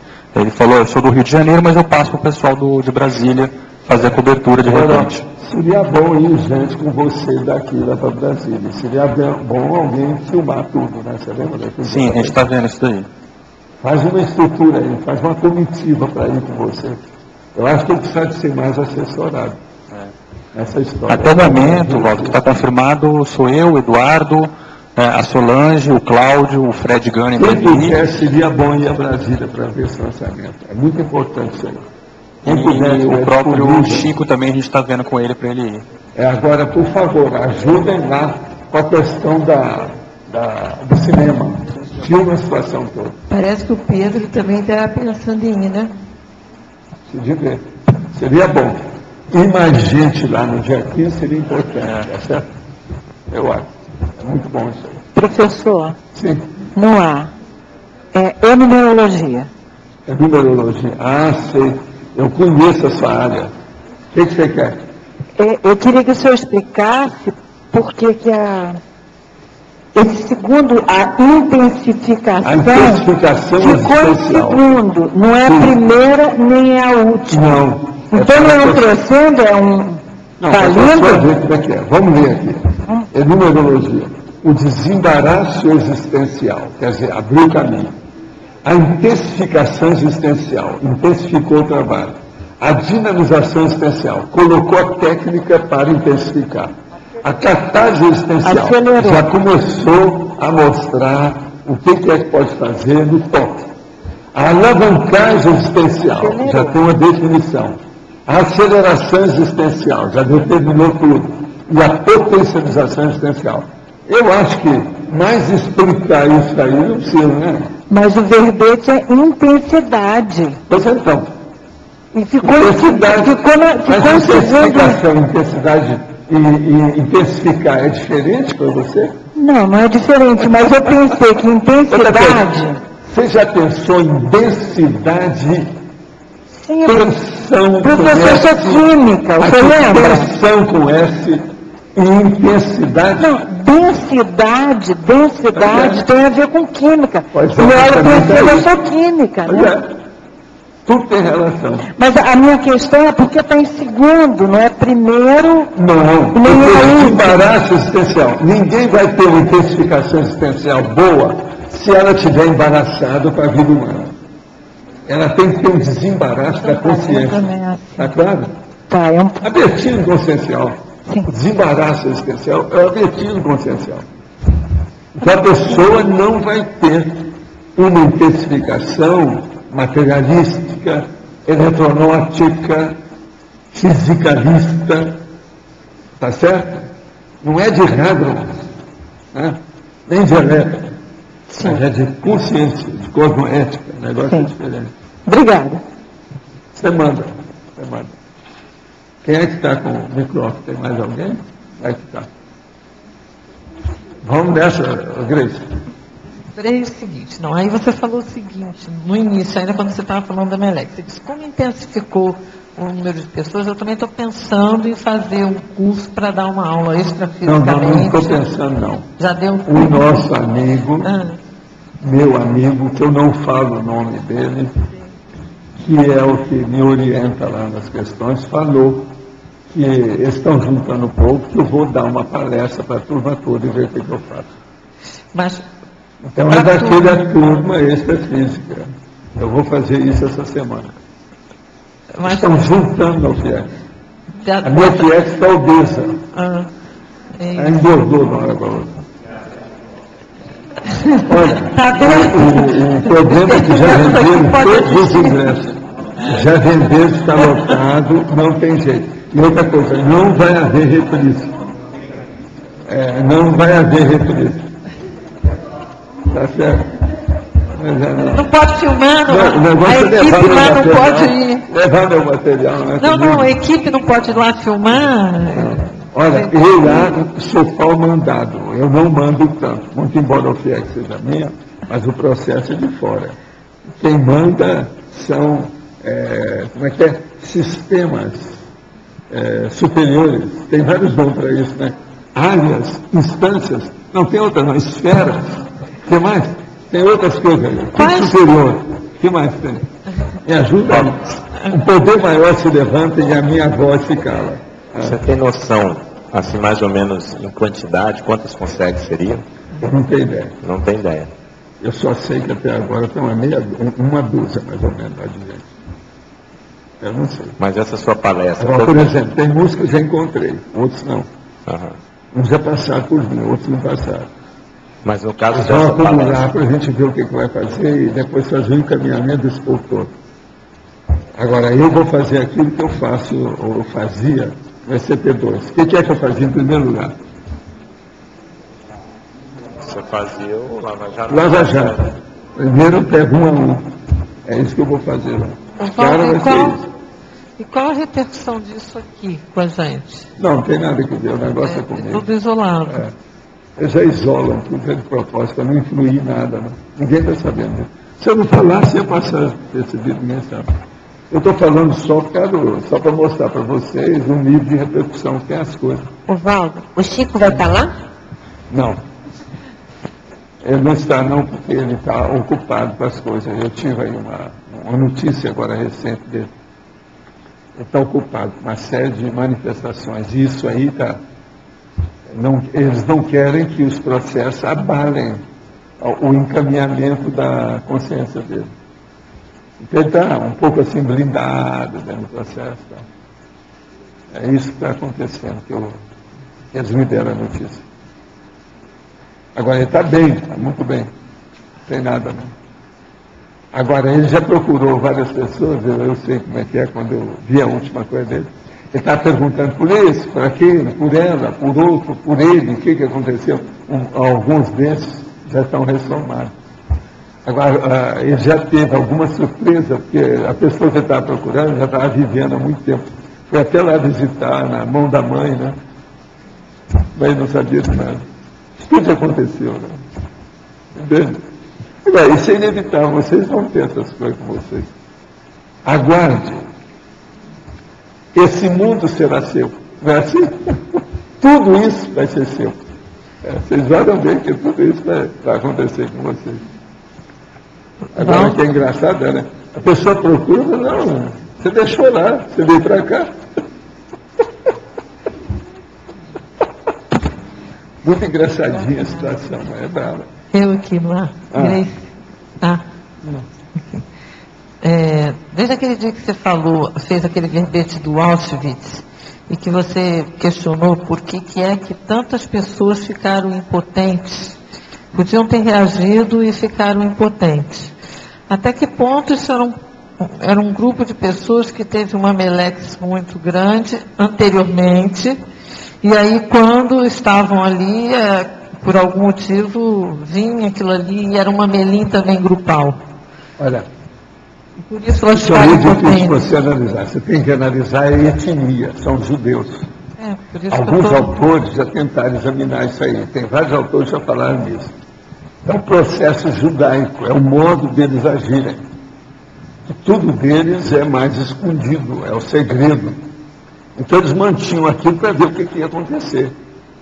De stand-by, de observação, de atalaia. E não tomavam medidas. É tanto Mas enquanto que a estavam lá reação foi presos, só de 2 ou 3 grupos naqueles anos todos. Teve uma maior que ficou registrada na história. Que os judeus pegaram até em armas contra o povo lá para reagir. Agora, foi por isso que depois foi feito o Estado de Israel com o negócio de sionismo, e eles hoje usam esse negócio tudo, porque são duros, né, na queda. Eles estão usando praticamente as técnicas nazistas, em muita coisa. Você olha esse Netanyahu, o negócio foi dos Estados Unidos, vocês viram que o nosso amigo Obama não recebeu o cara. Vocês viram aquilo? Esnobou o sujeito. Isso nunca aconteceu. Esses anos todos eu tenho olhado isso. Quer dizer, o Obama está mostrando o lado muçulmano dele. Mas, Valdo, bem claro. Eu estou falando do povo que estava preso mesmo, do que estava lá. É esses mesmos que eu estou falando, eles são assim. É isso que a turma... Eles iam querer fazer segredo do que eles nem tinham como, eles não tinham reação para nada. Mas eles estão habituados com aquele negócio de ficar no stand-by para ver o que vai acontecer. Eles não aparecem nada na frente de nada. Escuta, você ainda não entendeu bem o judeu, eu já falei para você estudar. Por exemplo, cheque ao portador. Adivinha quem inventou? Raciocina só isso. Cheque ao portador. Que é para ninguém ficar sabendo para onde vai aquele dinheiro, para quem que é, tem que estar escondido. É o segredo. Tudo deles é assim. Você nunca sabe o que é que tem. Outra coisa, para você saber que o cara é judeu, já é um problema. A maioria aí, você vai ver, você entra no negócio, você está mexendo com a pessoa. Aí você vê que ele é judeu. Dentro daquele negócio, você vai mexer, tem uma verdadeira comitiva de outros que vão trabalhar com você, que todos eles são judeus, e você não sabe. Isso é a técnica dos judeus. Agora lá, eles foram ver para ver o que ia dar. Como é que se tira partido disso aqui? Como é que eu vou reagir? Como é que foi? Então, muita gente analisou esse processo do temperamento judeu. Isso é da própria etnia. É o problema histórico deles. Entende? Eles são, em tese, de paz, mas observando e vendo sempre o negócio antes das pessoas. Tudo eles veem o problema do rendimento econômico, antes das pessoas, seguindo as tradições religiosas que eles têm. Você está entendendo? Então lá, eles ficaram olhando por isso. Agora, muita gente não foi embora por burrice, porque não queria deixar as propriedades, não queria deixar os patrimônios. É tanto que um monte deles foi levando joia, levando tudo que tinha. Chegaram lá e tiraram, os nazistas, tiravam as joias todas e depois matavam os caras separados das joias. Aproveitava até sapato, roupa, chapéu, boina. Uma vergonha com tudo dos nazistas. Agora veja, muita gente falou, inclusive os próprios judeus, igual a Hannah Arendt. A Hannah Arendt falou, ela era judia, ela também falou. Ia ficar danada a vida com ela, que ela começou a falar. Judeu, eles evitam falar as coisas ruins. Você está entendendo? Agora, deles, procuram manter o negócio em sigilo. Agora veja, o Papa está usando a técnica de nazista, mas está usando a técnica de judeu também ao mesmo tempo.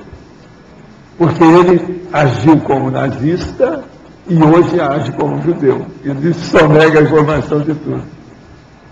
Tá certo?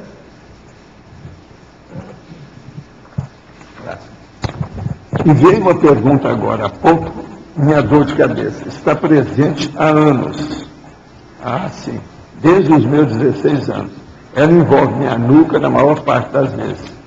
Olha, aí é preciso de ver o tipo. Agora, a nuca tem relação com o processo de assédio. Se de ver se tem assédio, tem que ver na sua família, tem que examinar seu caso mais. Eu indicaria você a consciência terapia. Você é um caso para a consciência terapia. Pensa nisso, que é importante. Em caracterologia, item 13, o senhor pode falar sobre a intensidade da operosidade tenepsística pessoal. Aqui. Operosidade tenepsística pessoal. Como é que está sendo a sua TENEPS? Quais os resultados da TENEPS? O que você acha que está? Como é que você sai dos exercícios diários da TENEPS? Você se sente bem? Isso te eleva? Seu ânimo tem aumentado? Você acha que você está desenvolvendo com isso? Isso é a intensidade da operosidade tenepsista pessoal. Você até hoje se prepara para o exercício diário da TENEPS? Isso tudo é importante. Item 16. A intensidade da qualidade do mater pensene. O seu mater pensene, qual é a qualidade dele? Ele é dedicado a quem? A interassistencialidade? A ideia que você tem do seu mater pensene, aquilo que você pensa, envolve alguma coisa fora de você? Isso tudo é a qualificação da intensidade. É muito importante. Você pegou dois itens muito sérios. O 13 e o 16. Pode falar. O senhor comenta que na psicologia o aproveitamento de cada minuto existencial.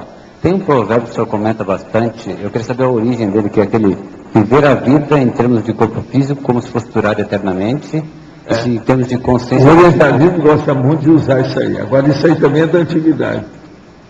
Viva a vida como se você fosse viver 200 anos. E viva a vida como se você fosse dessomar daqui a 1 minuto, ou daqui a 1 hora. O viver 200 anos é cuidando o soma... Cuidando do soma para ele viver 200 anos. Mas, ao mesmo tempo, você está preparado para dessomar daqui a 1 hora. Isso aí que é. São os dois aspectos. Agora, eu tenho um outro posicionamento para isso. Coloca os 2 pés sobre a rocha e o mental soma no cosmos. Isso é básico. Esse aí é o resumo da filosofia toda que nós temos dentro da conscienciologia. Agora, o princípio da descrença, ele assenta isso tudo aí, ele é que é a base de tudo isso. São as fundações, fundamentos, os alicerces dessa história toda, que é a experiência pessoal. Então vocês vejam, eu falo aqui para vocês todo dia, o ano inteiro. Isso tudo é secundário. O que interessa é o que cada um está fazendo, isso que entra na frente. Vir aqui ao tertuliário é muito importante. Mas veja, por um aspecto até aumenta a responsabilidade da pessoa. Tem esse aspecto aí que a gente não pode esquecer. Aumenta a responsabilidade da pessoa. Entendeu? O mais difícil é manter essa constância, né? Você ser constantemente... A coisa mais difícil não é só a constância, é a qualificação dessa constância. Qual a intensidade dos seus auto-esforços? Positivos, evolutivos, prioritários, cosmoéticos, com autodiscernimento. Isso é que interessa. Tudo que eu estou escrevendo, eu tenho que voltar a falar isso. A maioria dos tempos a gente tem que repetir isso. Não tem outro jeito. É a vida. Eu estava pensando sobre a circularidade que você fala. Então, por exemplo, tem histórias que eu já vejo você contar há mais de 20 anos, já ouvi aquilo, tudo. E muitas vezes, tem uma vez que eu ouço aquilo e é um determinado pedacinho ali que me... que eu não sei o que daqui a pouco eu mostro uma faceta. Todo fato, às vezes, tem várias facetas. É o que você mostra, com várias consequências, vários efeitos. As derivações daquilo. Conforme o fato, o gancho é para a derivação. O outro gancho é o mesmo para outra coisa. Comigo mesmo, é o mesmo exemplo. Então, todos os fatos são complexos porque as consciências são multifacéticas. Mas é porque o mesmo exemplo que você deu, a pessoa sou eu, e serve para uma coisa, e daqui a pouco serve para outra coisa totalmente distinta, faz associação com aquilo. Então, é o mesmo fato. Agora, é impressionante. Perdoa o mau jeito, mas você veja que tem lógica, né? Tem. Pior é que tem princípio, meio e fim. Esse princípio, meio e fim, esse número é terrível. É isso que vocês têm que analisar o que eu falo. Outra coisa, procurem coerência, contradição naquilo que eu faço, naquilo que eu falo, naquilo que eu repito, nos meus ganchos. Procurem coerência. Mas até onde, e qual é a sua, até onde você tem noção disso naquela hora que você passa para a gente? Você sempre tem... Aqui, como diz o cara no Mato Grosso, total. É mesmo? Eu não sou besta, senão eu não falaria. Se eu não tenho um negócio total, eu não vou falar. Que é isso? Senão eu fico incoerente. Eu tenho que saber onde eu piso. Os 2 pés em cima da rocha e mental soma no colo. Eu sou o primeiro a usar os meus princípios, as fundações, vamos dizer, os posicionamentos de convicção meus. Eu sou o primeiro a ter isso. Se não for, você está perdido. Como é que fica? Presta atenção? Mas é impressionante. Você não vê eu estar tapando buraco aqui. Eu não tenho isso, porque eu não crio buraco, então não precisa tapar nada. Que isso? Não, é impressionante, porque às vezes parece um caos bobo. Um caos, bobinho, é um negócio sabe? de coser. Aqui é o francês, é o coser. Todo coser sério, o caso que ele conta é multifacetado.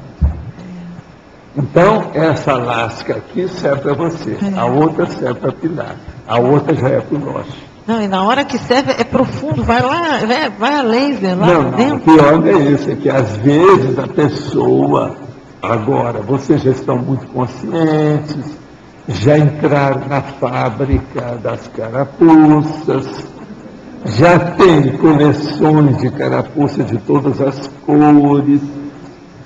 Isso é muito importante. Como é que é? Cores, modelos, o tecido. Tem carapuça feita de lã, tem outras que são de algodão, tem outras que são de tricoline, e por aí vai. Tem uma série de coisas. Nessa habilidade, o que predomina mais, o parapsiquismo ou o taquipsiquismo? As duas coisas, vivência? Agora, já estou falando errado. Para a vivência. Não é vivência. Agora, não fica pensando que eu sou tal com isso, não. Sou nada. Eu não sou bobo. É aquilo que eu falei, eu sou de Minas Gerais, desconfiado. A gente tem que ser. Então, o problema de você saber onde você pisa é o mais importante. Mas é muita associação. Às vezes, ela agora que está caindo na ficha. Seria bom você agora começar a fazer a ligação.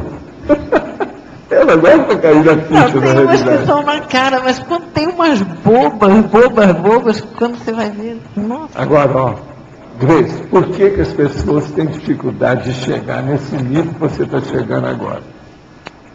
Por um motivo muito simples. A priorismose egóica emocional. As 3 palavras. A priorismose egóica emocional. Quer dizer, comocional. Quer dizer, é um processo de psicossoma. Isso trava, é um travão, não deixa. Você recebeu um jornal lá, você viu o que era, entendeu? Agora, ó, você entendeu aí como é que é?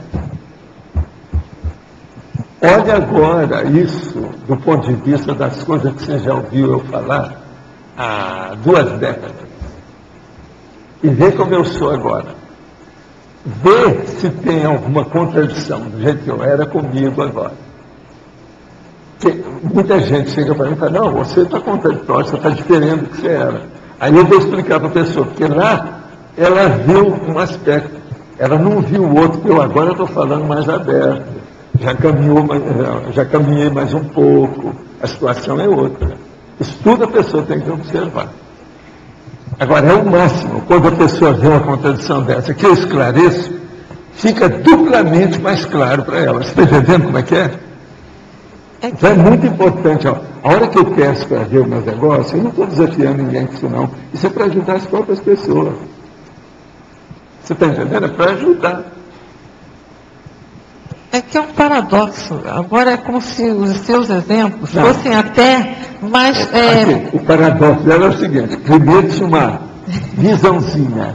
Agora ela passou com a mão no visão. E está caminhando para a cosvisão. Não é? Esse que é o paradoxo. Ele está crescendo, é o crescendo. Aquilo está crescendo. Não, é que às vezes, dentro dos exemplos, tem coisas que a gente percebe, claro, você vai fundo. Mas é que eu tenho percebido que às vezes é o exemplo, quanto mais bobo entre aspas, entendeu? Não, é isso que eu... Isso é a pegadinha do Valdo. É o que o povo fala. Às vezes ele fala, bobo, mais fundo ele foi. Mas isso parece que está fora do esquema. Está fora do contexto. Não, isso é só um processo humorístico. É um problema cômico. É aquilo que o Carioca fala, é faceto. Não é não, abre o olho. Como é que é? Não, é o cara da Suíça. Então, explica isso para ela, que você entende do assunto. Olha, pode ser até que ela viu o doutor da Suíça. Você lembra daquele povo que veio de Genebra para falar comigo? Eles vieram um ano e depois de 2 anos eles desapareceram de novo. Que era da Noé, da Noé, aquela noética e outras coisas mais. E o professor era da Universidade de Genebra, na Suíça. Explica para ele era pianista, né, Valdo? Pianista da Suíça e tal, e estava nesse grupo. Ele não era só pianista, era professor. Professor. Ele estava nesse grupo e assistiu lá o Valdo falando e tal. Aí eu falando inglês. O tempo todo, porque o povo é tudo da Europa. Aí passou um tempo, ele retorna e encontra com o Valdo novamente. 2 anos depois ele volta. Isso tudo foi no Rio. Aí ele chega pro Valdo e fala, nossa, Valdo, como é que você melhorou, hein? Tal, como é que você melhorou e tal? Aí o Valdo... É igual o melhor da história. Aí fala o que você falou para ele. É que tinha a maior parte daquilo que eu falei, eu estava repetindo que tinha gente nova. Eles pediram para repetir tudo. Eu estava expondo a situação. Então não tinha muita novidade de palavra naquilo que eu falei. Era a mesma coisa. Só que o homem estava entendendo o conteúdo do que eu estava falando. 2 anos antes, a primeira vez que ele viu aquilo era grego para ele, estava uma dificuldade. E eu sei que a primeira vez me deu trabalho, que eu tive que conversar com ele. Nós sentamos, um na frente do outro, a boca por ouvido, eu comecei a traduzir para ele em inglês, o que é, que eu estava falando com calma, falava outras coisas, dei algumas ideias em francês, em italiano, tudo, vários idiomas, para ver se ele entendia. Tá, Valdo, mas a dúvida aí tem um antes, tem o durante e tem o depois. Você acompanha o antes, o durante e o depois dessa história. Você entendeu o que eu estou perguntando? Sei, tem o antes, o durante e o depois. No meu caso, eu estou ampliando a situação. Hoje nós já estamos chegando a um nível de ampliação quase que máximo em certas áreas. Isso, da minha parte, influi em você, para você entender. Mas o problema não é esse, o problema é o entendimento seu. É aquilo que eu falava nos meus cursos. Olha, eu não posso entender nada do que eu falo para vocês. Quem tem que entender é vocês. Não, mas essa foi a pergunta que eu te fiz. Entende? O quanto você entende? Você entende disso tudo de todos nós? Não, eu entendo aquilo para o meu gasto. Isso é que interessa. Se eu entendo para o meu gasto, para minhas coisas, por isso que é que eu consigo segurar a barra. E não tem problema. Outra coisa. Você tem que lembrar que eu esperei 2 gerações para começar a falar essas verdades para vocês, né? E outra coisa, tem os 6. Aquele negócio dos 6 eu acho muito sério. Agora, os 6 você viu quem são, né? Swedenborg, Allan Kardec, o Robert, você está entendendo? O Charles Richer, o Robert Richer. Tudo indica que tem o Rhein. Tudo indica que pode ser um outro, era o Bezerra de Menezes. e o outro. Ah, é o Bezerra de Francisco Menezes você não Xavier. falou. Então são 6, se você for olhar. Eu não sei se são 6, porque ele não falou Agora deu quais são. mais um. Eu só sei, não, são 6 aí. Mas você não falou Bezerra de Menezes naquele dia. Vou falar tudo de novo. De novo. Vou falar na cronologia.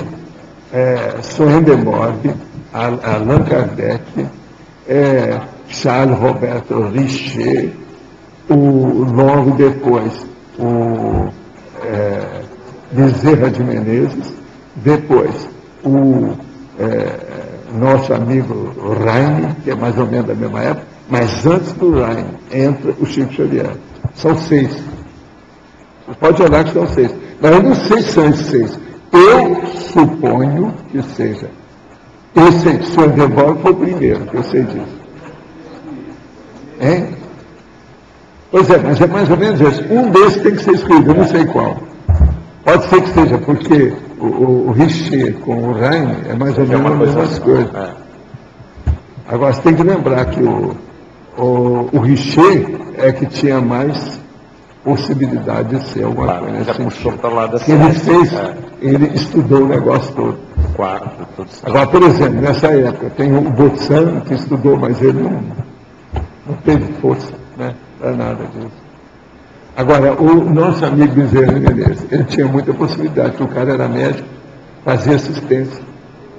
Agora, o que nós temos que lembrar é o seguinte, se você escolha 5 desses, nenhum deles tinha curso intermissivo. Então, a minha condição, ela é privilegiada. Eu sei disso. Você está entendendo como é que é? Quer dizer, eu já vi no outro coturno. Aquele negócio do coturno. O nível é outro. Associou com isso? Hein? Por que você estava falando aquilo e associou com esses 6? Agora ele entendeu. Você entendeu por que eu estou associando? Explica para ela. Então, agora explica. Ele estava comentando essa questão dos detalhes, né? Agora é outro patamar. É outro patamar. De compreensão. Patamar atual é outro. Esperação nós temos que. Agora eu não tenho mais chance. Ou eu vou, ou vai ou racha. Ou vai ou racha. É o último que eu tenho. Cereja do bolo, o último moicano, tem outro nome, como é que é? O negócio do racional. O processo racional. Última raça. Última raça talvez seja o melhor do que. Mas tem outros em matéria de racionalidade. É a última raça. Agora aqui. Qual a opinião do professor sobre a líder judia Golda Meir? Não acha que ela é uma síntese da personalidade judia? Até um certo ponto, mas tem outros, né? Que foram também, muito sérios. Não é só ela, não. Mas ela é uma personalidade muito forte. Gente, então os nossos comerciais, por favor. Obrigado. As pontuações de hoje, 55 assinaturas no nível de presença, 25 perguntas presenciais, 18 perguntas online, 40 votos presenciais, 8 votos online, 1.390 tentativas de acesso ao site, 202 teletertulianos acompanharam a tertúlia. Hoje teremos recados do Leonardo Firmato, receptivo do SEEC, a mim sobre o curso 40 manobras, a Mabel sobre o curso Formação de Autores, o Alvarez sobre o CIP do IPC, e o Júlio Roa sobre o pai da Conscienciologia.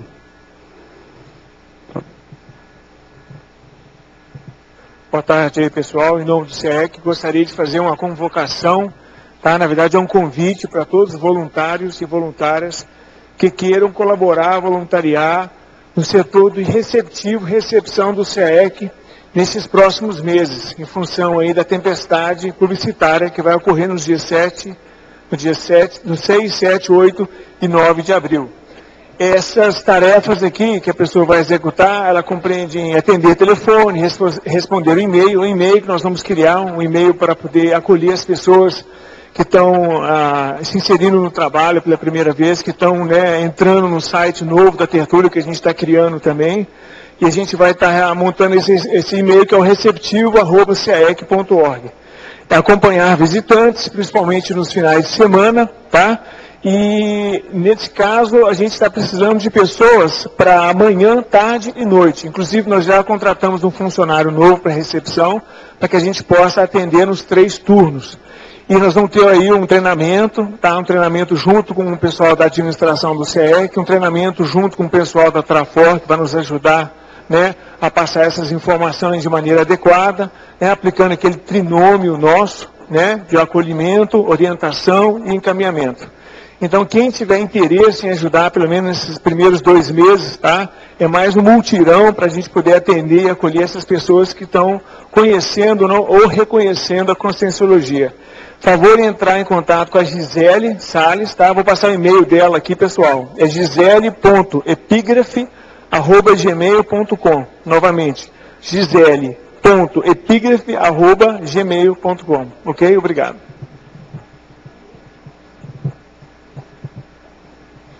Boa tarde, eu estou aqui para convidar a todos, os aqui presentes e os teletertulianos, a participarem do curso 40 Manobras Energéticas. É um curso que será oferecido aqui no CAEC em 2 módulos. As datas são 15 e 16 de maio, 12 e 13 de junho, são 2 finais de semana, um preço bastante especial, é R$ 300 os 2 módulos, e o curso será oferecido pelo EPICOM, professor Mário Oliveira. Então, é uma oportunidade para a gente estar treinando separadamente cada uma das manobras, objetivando uma maior qualificação do domínio energético. Obrigado e até lá. Boa tarde, em nome do CAEC da Unescom, nós convidamos vocês para o curso de formação de autores, que vai iniciar no próximo mês. Ele é um curso específico para quem está escrevendo, quer escrever, eventualmente está com dificuldade, por exemplo, para estruturar o sumário, está com dificuldade para desenvolver o tema, está com falta de ideia. Então, esse curso vai dar várias técnicas que ajudam o autor nesse momento, que é um momento crítico, que é o momento da escrita. Os interessados, então, podem entrar em contato aqui com algum autor da Unescom, ou também entrar em contato com a recepção do CAEC. Obrigada. Boa tarde a todos. O IPC, Instituto Internacional de Projeciologia e Conscienciologia, ele vai estar iniciando no dia 12, na segunda-feira que vem próxima, um curso integrado de projeciologia. Ele é um curso intensivo, vai ocorrer pela manhã, das 8 às 13h30, começa no dia 12, encerra no dia 23, ou seja, são 2 semanas pela manhã. E os tertulianos e teletertulianos que moram em Foz do Iguaçu ou próximo e queiram reciclar, é uma excelente oportunidade, porque o CIP ele vai estar com 50% de desconto. Então, para quem quiser mais informações, pode ligar para o IPC, o 3028-0282, ou fazer as inscrições diretamente lá no IPC, na Rua Rui Barbosa, 820, no 8º andar. Obrigado. Boa tarde a todos. Eu estou aqui em nome da Reaprendência para convidar a todos para a próxima turma do PAI, que é o Programa de Aceleração da Erudição. Essa turma ela será temática com os livros da Conscienciologia. Então, tem um diferencial também, que essa turma será com os autores. Então, além de discutir as obras de Conscienciologia, é uma oportunidade interessante de interagir com os autores e autores de Conscienciologia, até sobre a experiência da escrita do próprio livro. Então, uma espécie de complemento aí até a turma de formação de autores também. Outro detalhe é que isso aí está aberto para os teletertulianos que não residem em Foz do Iguaçu. Os debates são conduzidos online e a pessoa pode assistir e debater esses eventos, esse curso online, com todos os autores. A turma inicia no dia 24 de abril, aos sábados pela manhã, e maiores informações podem ser obtidas no e-mail contato@reaprendência.org ou no telefone da recepção do CAEC. Ok? Obrigado. Para amanhã foi eleito verbete Areópago Conscienciológico, com 13 votos.